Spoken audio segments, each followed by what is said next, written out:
Bonjour à tous, bienvenue dans cette nouvelle vidéo où je vais vous présenter mes achats récents.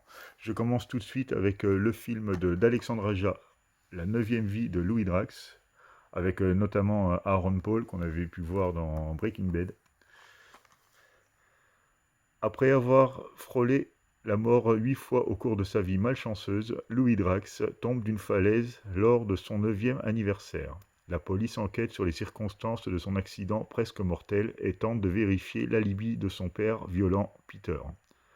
Le docteur Alan Pascal, un neurologiste réputé, use de méthodes peu orthodoxes en tentant d'accéder au subconscient de Louis pour découvrir les raisons qui ont mené à son état.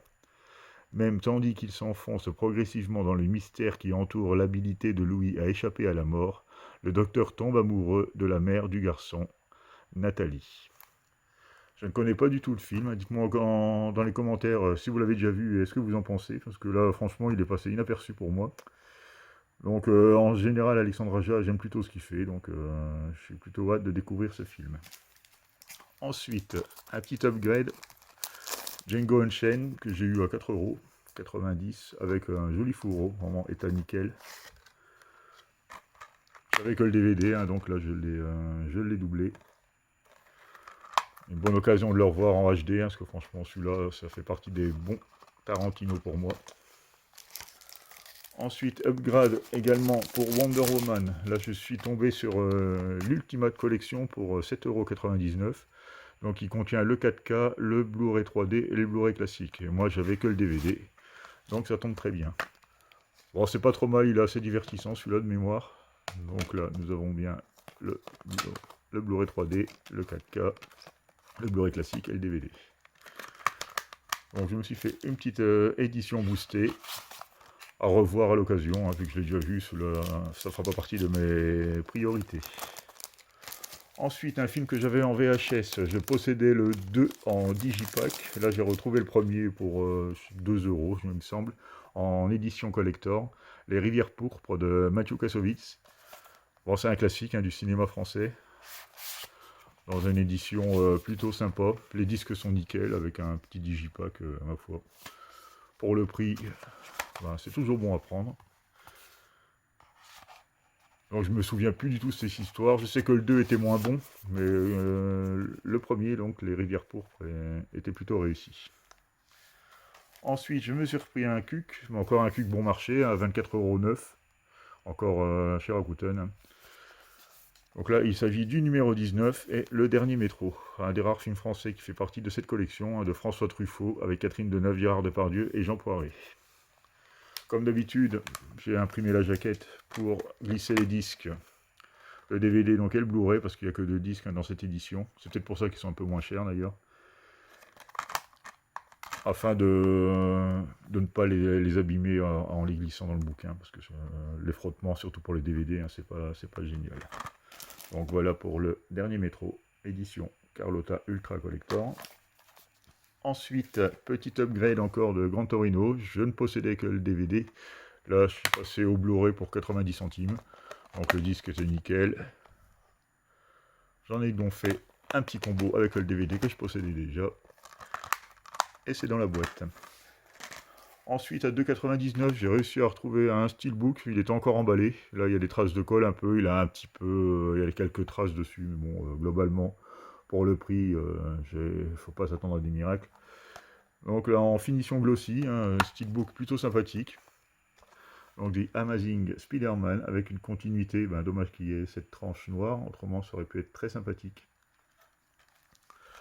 Donc j'ai glissé le 4K dedans, parce que c'était le combo Blu-ray DVD. Donc comme j'avais le 4K d'un gros coffret Spider-Man qui vendait bradé au dernier Black Friday, et j'ai mis également le disque DVD sur le côté. Ensuite, upgrade toujours avec Midsommar, un film que j'avais moyennement apprécié. Je ne possédais que le DVD, là j'ai fait l'upgrade 4K directement. Cette édition spéciale contient également le Director's Cut en Blu-ray. Donc là, qui dure presque 3 heures, 2h51, donc ça va être un peu compliqué. Déjà que j'avais trouvé long la base qui dure 2h27. Je vais lui redonner sa chance, hein. Ayant vu The Wicker Man il n'y a pas très longtemps, je vais pouvoir faire vraiment la différence, même si clairement ça m'a fait penser à ce film. Donc Midsommar en 4K. Bah, je vais vous montrer vite fait l'édition si vous voulez. Même si vous voulez pas, de toute façon je vous entends pas. Donc voilà, c'est ça présente en digipack. Voilà, plutôt joli, c'est coloré. Et là, j'ai glissé dedans le DVD que j'avais. Et voilà pour la petite édition. J'ai pris également Hérédité, parce qu'en fait, j'avais une offre 3 collectors pour acheter, enfin, on en payait que 2, quoi. C'est sur Amazon qui faisait ça. Donc, je les ai eu à 51 euros, les 3, donc à 17 euros l'édition à peu près. J'ai trouvé ça correct pour du digipack en 4K. Donc là, Hérédité, que j'ai préféré, hein. J'ai nettement préféré Hérédité à Midsommar, avec un petit digipack sympathique. Voilà. Je vais donc glisser le DVD également. Et le dernier de ce lot de 3, du coup, je me suis pris le steelbook de Black Adams. Black Adams, je ne l'avais pas du tout, je ne l'ai jamais vu. Le premier, apparemment, n'est pas trop mal. Donc c'est du DC, hein, je connais très peu hein, l'univers DC. Donc à 17 euros le steelbook 4K, Blu-ray, je me dis c'est correct, hein, donc c'est l'occasion de le prendre.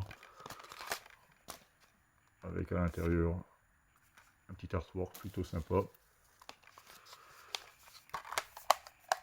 Voilà pour Black Adam. Bon, je ne vais pas m'attarder dessus, hein, il a déjà été présenté il y a quelques temps un peu partout. Ensuite, chez Nose, ouais, j'ai retrouvé que 2 Blu-ray, ils ont vraiment du mal, Nose, en ce moment. Donc, Johnny English, le retour, j'ai pas vu le premier, là, il était à 2,99 €. Donc, il y avait vraiment très peu de choix chez Nose, et en plus, c'était à 3 balles, quoi. Donc, j'ai l'impression que c'est une page qui se tourne au niveau des éditions Blu-ray à prix cassé, et avec beaucoup, finalement, de choix. Parce que là, finalement, il y avait que 2 titres intéressants, et encore, en forçant un peu, on va dire. Donc j'ai pris Johnny English et l'autre, Ferdinand, un petit film d'animation. Donc chez Nose également à 2,99 €. Bon, ça reste 3 balles pour un Blu-ray, ça reste, c'est correct, quoi, mais il n'y a pas si longtemps, on aurait pu l'avoir à 1 € celui-là, par exemple. Donc je ne sais pas si ils vont continuer à recevoir des arrivages dans ce domaine, mais à mon avis, c'est mal parti. Donc voilà pour cette petite vidéo achat, il n'y avait pas grand chose, c'était rapide. Je vous remercie de m'avoir regardé et à bientôt pour une nouvelle vidéo.